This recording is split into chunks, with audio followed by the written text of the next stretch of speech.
نحمده ونصلي ونسلم على رسوله الكريم. أما بعد فأعوذ بالله من الشيطان الرجيم. بسم الله الرحمن الرحيم.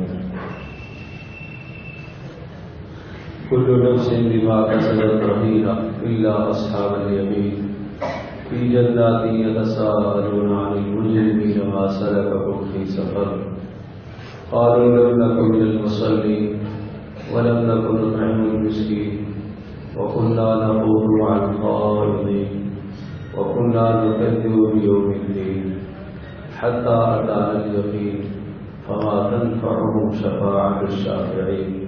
صدق الله مولانا العظيم.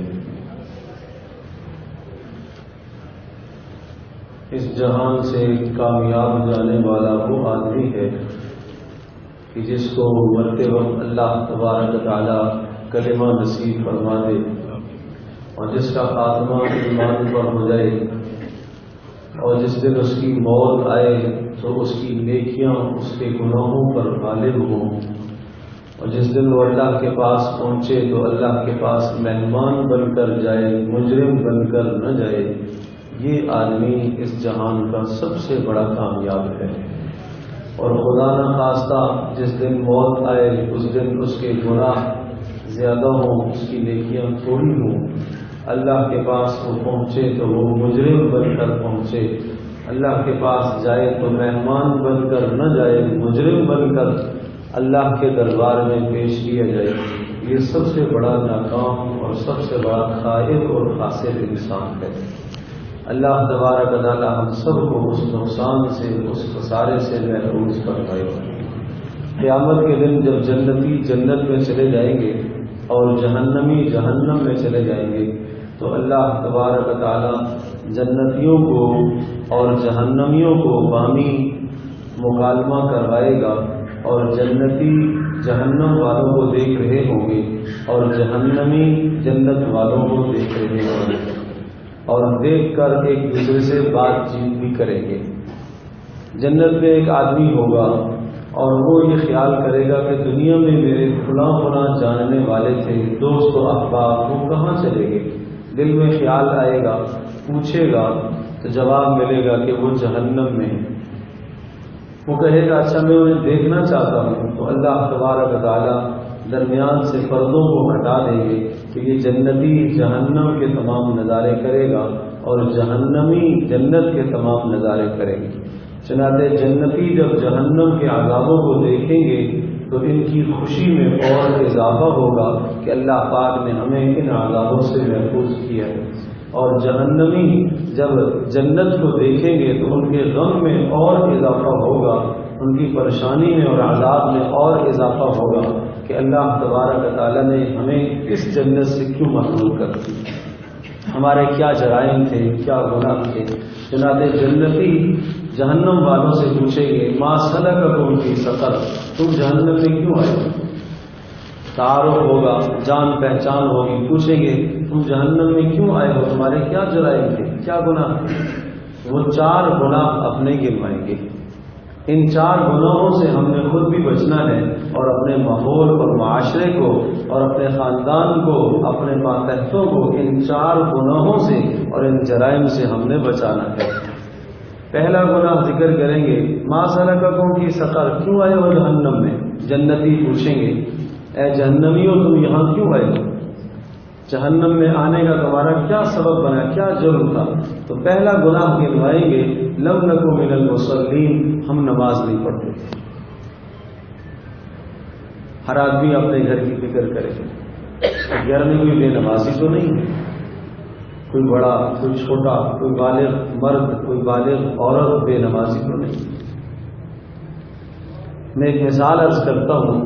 گھر میں باپ کے بیٹوں میں سے ایک بیٹا نافرمان ہے، نہیں مانتا، باغی ہو گیا ہے. اللہ نہ کرے رات کو اگر جس کمرے میں وہ سو رہا ہے وہاں آگ لگ جائے، بجلی کا کوئی سرکٹ شارٹ ہو جائے اور اس کمرے کے اندر آگ ہو جائے تو ماں جو اس بیٹے سے ناراض ہے، باپ جو اس بیٹے سے ناراض ہے، بھائی اور بہنیں اور سب کے سب اس سے ناراض ہیں، سب اسے بچانے کی کوشش کریں گے. یہی کہیں گے کہ اس وقت اسے بچانا ہے یہ نافرمان ہے، یہ باغی ہے، یہ بات نہیں سنتا، کوئی بات نہیں، لیکن اس وقت اسے بچانا ہے۔ تو اسی طرح سے جو آدمی ایک وقت کی نماز کو ترک کرتا ہے اس نے جہنم کی آگ کو اپنے اوپر جلا دیا ہے، وہ جہنم کے داخلے کا مستحق بن چکا ہے، وہ جہنم کے عذاب کا مستحق بن چکا ہے۔ تو دیکھیں ہمارے گھر کے اندر کوئی ایسا تو نہیں ہے جو نماز نہ پڑھتا ہو، جس نے اپنے اوپر جہنم کی آگ کو جلا لیا ہو۔ اچھا کبھی کبھی شیطان یہ خیال اور وسوسہ ڈالتا ہے، وہ جانے اس کا کام جانے، نہ پڑے ہم کیا کریں؟ تو سوال یہ ہے کہ جب وہ گھر کے اندر آگ لگ گئی ہے تو وہ اگر نہیں آنا چاہے، وہ کہتا ہے نہیں میں یہاں ہی جلوں گا، پھر آپ منت کریں گے، آپ سماجت کریں گے، آپ اسے کھینچیں گے، آپ باہر نکالیں گے، اور آپ جانتے ہیں کہ اگر آپ نے جانتے ہوئے اس کو نہ بچایا، آپ نے دیکھتے ہوئے اس کو نہ بچایا تو لوگ آپ کو برا بھلا کہیں گے کہ آپ دیکھ رہے تھے، آپ کے سامنے کیوں جل گیا یہ؟ بالکل اسی طرح سے ایک آدمی گھر میں اگر نماز ترک کر رہا ہے، چھوڑ رہا ہے، تو وہ جہنم کی آگ کو اپنے اوپر جلا رہا ہے۔ آپ یہ نہ سمجھے کہ ہم سے نہیں پوچھا جائے گا، آپ سے بھی پوچھ ہوگی کہ آپ نے فکر کیوں نہیں کی؟ قُوْ أَنفُسَكُمْ وَأَهْلِيكُمْ نَارًا، اے ایمان والو اپنے آپ کو اور اپنے گھر والوں کو، اپنے بیوی بچوں کو تم جہنم کی آگ سے بچاؤ۔ تو اللہ پاک ہم سے بھی پوچھے گا آپ نے کیوں نہیں بچایا ہے؟ آپ کے پڑوس میں یہ بے نمازی تھا، آپ نے کتنی محنت کی ہے اس پر، آپ نے کتنی محنت سماجت اس کی ہے؟ الا کلکم راع وکلکم مسئول عن رعیتہ، تم میں سے ہر آدمی نگہبان ہے اور ہر آدمی سے اس کے ماتحتوں کے بارے میں پوچھو گے۔ یہ بڑی ذمہ داری ہے۔ اگر اس بات کی محنت ہو کہ ہم روزانہ یہ کوشش کریں کہ روزانہ ہم نے ایک آدمی کو نماز کی دعوت دینی ہے، ایک آدمی کو ہم نے روزانہ نماز کی طرف لانا، کوئی ضروری نہیں ہے ہفتے میں آپ نے 7 افراد کو نماز کی دعوت دی اور 7 کے ساتھ نمازی بن گئے، یہ کوئی ضروری نہیں، لیکن آپ کم از کم اپنی ذمہ داری سے تو فارغ ہو جائیں گے۔ آپ کی جو ذمہ کام ہے، جو اللہ تبارک تعالیٰ نے اس آیت میں آپ کو حکم دیا، قُوْ أَنفُسَكُمْ وَأَهْلِيكُمْ نَارًا، اپنے آپ کو اپنے گھر والوں کو جہنم کی آگ سے بچاؤ، اس کی محنت کرو، تو آپ نے کم از کم محنت تو کی ہے۔ رسول پاک صلی اللہ علیہ وسلم نے 1 سال ایمان کی طرف دعوت دی، 2 سال، 3 سال، 4 سال، 5 سال، حضرت رضی اللہ تعالیٰ 6 7ویں سال میں جا کر مسلمان ہوئے، اسلام کی طرف آئے، اور حضرت رضی اللہ تعالیٰ عنہ اسلام میں 39ویں آدمی تھے۔ سمجھو کہ 6 سال میں، 7 سال میں 38 آدمی مسلمان ہوئے۔ سال میں 360 365 دن ہوتے ہیں، تو یہ نہیں کہ سال میں 360 آدمی آگے، نہ، صرف 38 آدمی 6 سال کے اندر۔ لیکن نبی علیہ الصلوۃ والسلام نے محنت تو نہ چھوڑی۔ آپ علیہ الصلوۃ والسلام کے ایسے ایام بھی آئے، ایسے دن بھی آئے کہ پورا دن محنت کی، ایک آدمی بھی مسلمان نہیں ہو۔ طائف والا دن آپ علیہ الصلوۃ والسلام نے کتنا سفر فرمایا، سفر کر کے گئے، اور وہاں نبی علیہ الصلوۃ والسلام کے لیے کوئی پھول نہیں بچھے ہوئے تھے، آپ علیہ الصلوۃ والسلام کا وہاں کوئی اکرام نہیں کیا گیا، وہاں نبی علیہ الصلوۃ والسلام پر ظلم کیا گیا، وہاں آپ کو پتھر مار کر لوہان کیا گیا، وہاں رسول پاک صلی اللہ علیہ وسلم پر ایمان لانے والا ایک فرد بھی نہ تھا۔ ایمان تو کیا لاتے، وہاں رسول پاک صلی اللہ علیہ وسلم کو الٹا انہوں نے تانے دینا شروع کر دی کہ اللہ تبارک تعالیٰ کو آپ کے سوا کوئی اور اچھا آدمی نہیں ملا تھا نبوت کے لیے کہ آپ کو نبی بنا کے بھیجا۔ لیکن کیا رسول پاک صلی اللہ علیہ وسلم نے بات کرنا چھوڑ دی؟ نہ، آپ علیہ السلام نے محنت کو جاری رکھا۔ اس لیے ہم میں سے ہر آدمی کا فریضہ ہے، ہر آدمی یہ دیکھے کہ اگر میرے گھر میں میرے والد محترم نماز نہیں پڑھتے تو میں محنت کروں، میری والدہ محترمہ نمازی نہیں ہے تو مجھے محنت کی ضرورت ہے، میری اولادیں نمازی نہیں ہیں تو مجھے محنت کی ضرورت ہے، بیوی نماز نہیں پڑھ رہی، بچیاں نماز نہیں پڑھ رہی تو محنت کی ضرورت ہے۔ اور 2 چیزیں، نماز پڑھیں بھی اور نماز سیکھ کر پڑھیں۔ فویل للمصلین الذین هم عن صلاتهم ساہون، برباد ہو گئے، تباہ ہو گئے وہ نمازی جو اپنی نمازوں سے غافل ہیں، جنہیں نمازوں کے فرائض کا نہیں پتہ، نمازوں کے واجبات کا نہیں پتہ، نماز کے مسائل نہیں جانتے، وضو کے مسائل نہیں جانتے، کن کن چیزوں سے نماز ٹوٹ جاتی ہے انہیں مسائل ہی معلوم نہیں۔ ایسے نمازی بھی برباد ہو گئے، پڑھنے کے باوجود بھی برباد ہو گئے۔ تو بے نمازی طبقے کو نماز پر لانا اور نمازیوں کی نمازوں کو اچھا کرنا، یہ ہم سب کی محنت ہے، اس پر محنت کرنا ہے۔ اپنے گھروں کے اندر کوشش کریں، کن کن کو فرائض یاد نہیں ہے محنت کرو، کن کو واجبات یاد نہیں ہے محنت کرو، کن کو نماز کی سنتیں یاد نہیں ہے محنت کرو، اور جو نہیں پڑھتے ان کو بھی نماز کی طرف لے کر آؤ، پیار سے، محنت سے، سماجت سے، مسجد کے ماحول میں لے کے آؤ، دین کے اس ماحول کے اندر لے کر آؤ۔ قالوا لم نکن من المصلین، تو پہلا جرم یہ ذکر کریں گے کہ ہمارا جرم یہ ہے جہنم میں اس لیے آئے کہ ہم نماز نہیں پڑھتے تھے۔ دوسرا جرم ولم نکن نطعم المسکین، ہم نے مساکین کو کبھی کھانا نہیں کھلایا تھا، غرباء اور مساکین کی اعانت نہیں کی، زکوٰۃ نہیں ادا کی، جہاں مال خرچ کرنا لازم اور ضروری تھا وہاں بخل کر کے مال نہ خرچ کیا، یہ بھی جہنم میں داخلے کا ذریعہ ہے۔ ایک آدمی کے پاس وسعت اور حیثیت نہیں ہے، خرچ کرنے کی گنجائش نہیں ہے، اس کے پاس اتنا مال نہیں ہے جو غرباء اور مساکین پر خرچ کرے، لیکن وہ اس ذمے سے بری نہیں ہے، وہ اپنے عہدے سے بری نہیں ہے، اس کے ذمے لازم ہے کہ وہ اغنیاء کو، مالداروں کو اس فقیر کی طرف متوجہ کرے اور لوگوں کو بتائے کہ یہ آدمی ضرورت مند ہے، اس پر مال خرچ کرو۔ کلا بل لا تکرمون الیتیم ولا تحاضون علی طعام المسکین، سخت ڈانٹ سنائی ہے، تم مساکین اور غرباء کو کھانا کھلانے کی ترغیب کیوں نہیں دیتے ہو؟ اگر خود نہیں کھلا سکتے ہو تو دوسروں کو کیوں نہیں کہتے ہو؟ حدیث پاک میں آتا ہے واللہ فی عون العبد ما کان العبد فی عون اخیہ، اللہ تبارک تعالی مسلسل اس بندے کی مدد کرنے میں لگا رہتا ہے جب تک بندہ اپنے مسلمان بھائی کی مدد میں لگا رہتا ہے۔ اگر ہم یہ چاہتے ہیں کہ اللہ تبارک تعالی کی مدد ہو ہمارے اوپر تو ہم اپنے مسلمانوں کی مدد کریں، حاجت مندوں کی مدد کرو، ضرورت مندوں کی مدد کرو۔ شادی کا موقع آتا ہے، لفافہ لے کر ہم سب پہنچ جاتے ہیں اور لفافے پر اپنا نام بھی درج کرتے ہیں، اس لیے نام درج کیا جاتا ہے تاکہ وہ اپنے پاس کاپی کے اندر یہ اندراج کر دے، انٹری کر لے، اور کل جب ہمارے یہاں شادی ہو تو پھر ہمیں ڈبل کر کے دگنا کر کے دے۔ آپ جانتے ہیں کتنا بدترین عمل ہے۔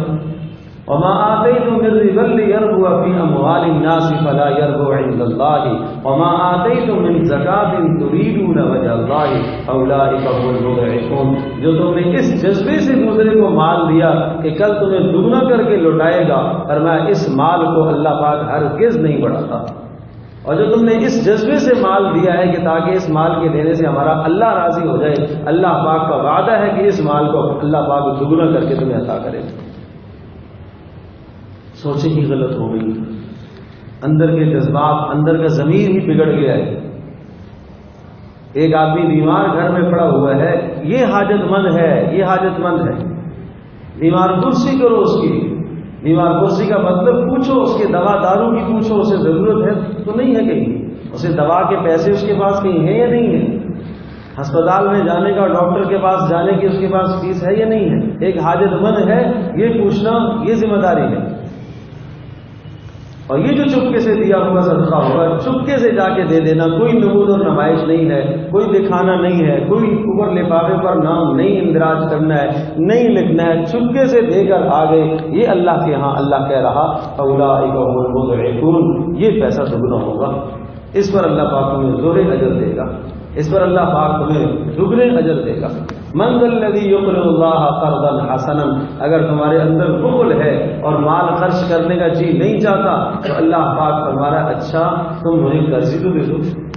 کس کو قرض دے رہے ہو؟ اللہ کو قرض دے رہے ہو۔ ملک کا کوئی صدر، کوئی وزیر اعظم، کوئی بڑا عہدیدار آپ سے قرض مانگے، ارے بھائی مجھے 100 روپیہ چاہیے آپ سے، خوشی خوشی آدمی دیتا ہے، بھائی 100 اس کو دوں گا تو 1000 واپس کرے گا، اللہ کہہ رہا من ذا الذی یقرض اللہ قرضا حسنا، کون ہے جو اللہ کو قرض دے گا فیضاعفہ لہ، اللہ پاک اسے دگنا کر کے دے گا، اور نہ صرف دگنا کر کے دے گا بلکہ ولہ اجر کریم، عزت والا اجر بھی آخرت میں اس کو دے گا۔ یہ جذبہ رکھو۔ وَلَمْ نَكُ نُطْعِمُ الْمِسْكِينَ، جہنمی کہیں گے ہمارا دوسرا جرم یہ تھا کہ ہم نے کبھی مساکین کو کھانا نہیں کھلایا، اس لیے جہنم میں آ گئے۔ اللہ پاک ہم سب کی حفاظت فرمائے۔ تو جہاں خرچ کرنے کی جگہ تھی وہاں ہم نے خرچ نہیں کیا، اس لیے جہنم میں آ گئے۔ حاجت مندوں کی، ضرورت مندوں کی خیر خبر ہم نے نہ لی، اس لیے ہم جہنم کے اندر آ گئے۔ تو حاجت مندوں کی، ضرورت مندوں کی خیر خبر نہ لینا یہ بھی دخول جہنم کا، جہنم میں جانے کا ذریعہ ہے۔ اور تیسرا جرم گنوائیں گے وَكُنَّا نَخُوضُ مَعَ الْخَائِضِينَ، تیسرا ہمارا جرم یہ تھا کہ دنیا کے اندر بیہودہ مجالس میں بیٹھا کرتے تھے، جو بیہودہ لغو باتیں، سارا دن غیبت، سارا دن چغلخوریاں، سارا دن دوسروں کی برائیاں، جہاں عزتوں پر حملہ ہوتا تھا ایسی مجالس میں ہم بیٹھا کرتے تھے۔ یہ غیبت کرتے نہیں تھے، بیٹھتے تھے۔ یہ برے بول بولتے نہیں تھے، ایسی مجالس میں بیٹھتے تھے۔ جیسا جھوٹ بولنا جرم ہے ایسا جھوٹ کا سننا بھی جرم ہے، جیسے غیبت کا کرنا جرم ہے ایسے غیبت کا سننا بھی جرم ہے۔ اور ایک دوسرے مقام پر ارشاد فرمایا وَإِذَا رَأَيْتَ الَّذِينَ يَخُوضُونَ فِي آيَاتِنَا فَأَعْرِضْ عَنْهُمْ حَتَّى يَخُوضُوا فِي حَدِيثٍ غَيْرِهِ، ایسی مجالس میں اگر کبھی تم بیٹھ بھی گئے ہو تو تمہیں یاد آنے کے بعد فوری وہاں سے ہٹ جانا چاہیے۔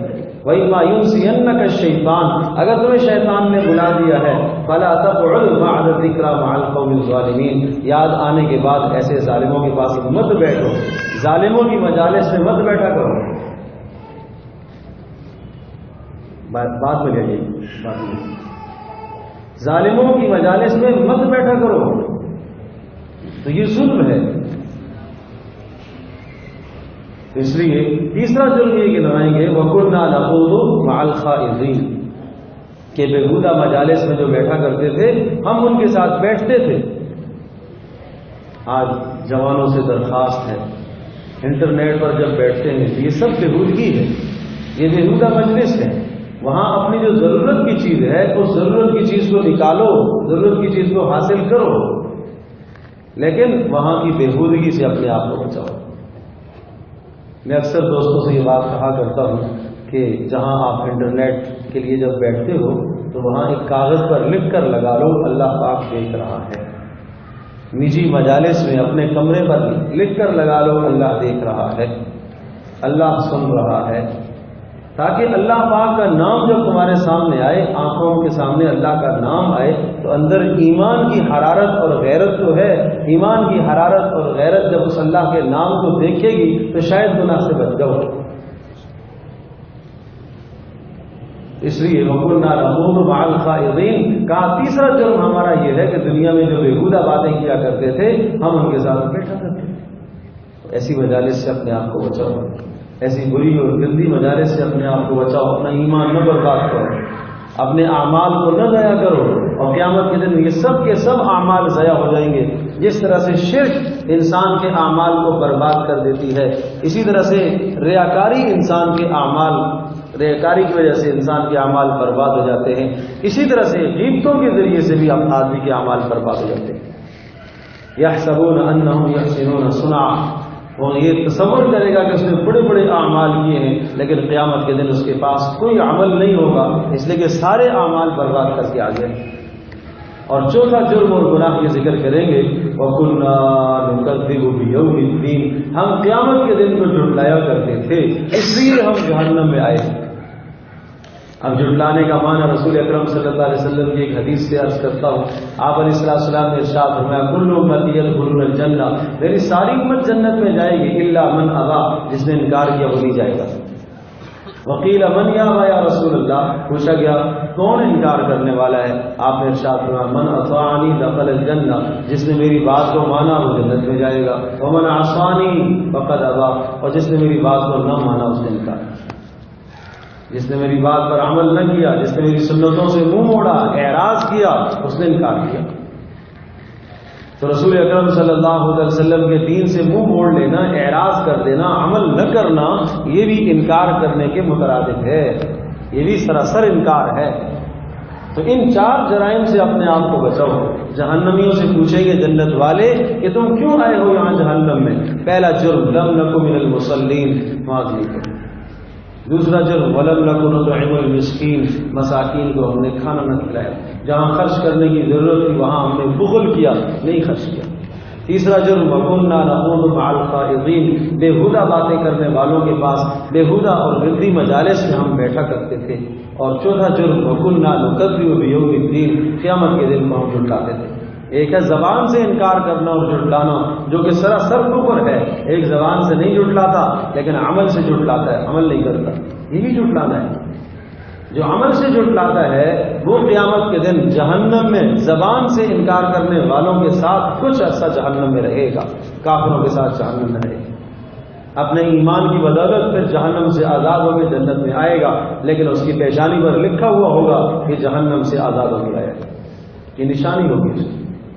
اور پھر ایک دن ایک لمحہ اس جہنم کا آپ علیہ الصلوۃ والسلام نے ارشاد فرمایا کہ 500 سال کی مسافت سے جہنم کی حرارت ہوگی، جہنم کی حرارت 500 سال کی مسافت پر ایک آدمی کو لا کر کھڑا کر دیا جائے گا، یہ اس جہنم کا کنارہ ہوگا، اور اس سے کہا جائے گا جب اس کو وہاں کی حرارت اور تپش پہنچے گی، کس آدمی کو جس کو دنیا میں کبھی بھی کوئی تنگی، کوئی تکلیف، کوئی پریشانی نہیں ہوگی، اس کو یہ جہنم کے کنارے میں 500 سال کی مسافت پر لا کے کھڑا کیا جائے گا۔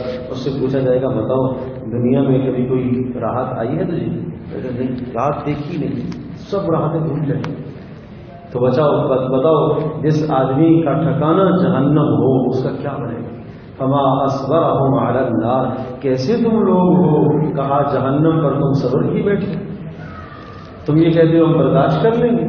لواحۃ للبشر، انسان کی کھالوں کو جلانے والی، کلا انہا لظیٰ نزاعۃ للشویٰ، انسان کی کھالوں کو جلا کر رکھ دینے والی، تدعو من ادبر وتولی، خود پکار کر لائے گی آ جاؤ ادھر آ جاؤ ادھر آ جاؤ، خود بلائے گی۔ فجمع فاوعى، سب کو جمع کر کے اندر لے کے جائے گی۔ اس جہنم کی ہولناکی مت پوچھو کتنی سخت۔ یہاں حضرت صلی اللہ علیہ وسلم نے ارشاد فرمایا، حضرت ابی بن کعب رضی اللہ تعالیٰ عنہ نقل فرماتے ہیں کہ اگر جہنم کے مشرق سے ایک سوراخ کر دیا جائے اور مغرب میں بیٹھے ہوئے آدمی کو جب جہنم کی حرارت اور گرمی پہنچے گی تو اس کا دماغ اور بھیجا پگھل جائے گا۔ جس آدمی کا ٹھکانہ جہنم ہوگا کیا بنے گا اس؟ اللہ پاک ہم سب کی حفاظت فرمائے۔ تو قوا انفسکم واہلیکم نارا، اپنے آپ کو اپنے گھر والوں کو جہنم کی آگ سے بچاؤ۔ ان 4 جرائم سے اپنے آپ کو بھی بچاؤ، اپنے ماحول کو بھی بچاؤ۔ گرد و نواح میں محنت کرو، محلے میں محنت کرو، گھر میں محنت کرو، لوگوں کو دیندار اور نمازی بنانے کی کوشش کرو۔ روزانہ اگر ہم اس بات کی محنت کریں کہ ایک شخص کو ہم نے نماز کی طرف لے کے آنا ہے، ہم نے دعوت دے دی، ہمارا کام اسے نماز کی طرف بولنا، کہنا۔ جب آپ نے کہہ دیا تو قیامت کے دن کم از کم اللہ تبارک تعالیٰ کے یہاں ہم عہدہ برا ہو جائیں گے کہ یا اللہ ہم نے تو کچھ محنت کی۔ اللہ پاک ہم سب کے لیے عمل کرنا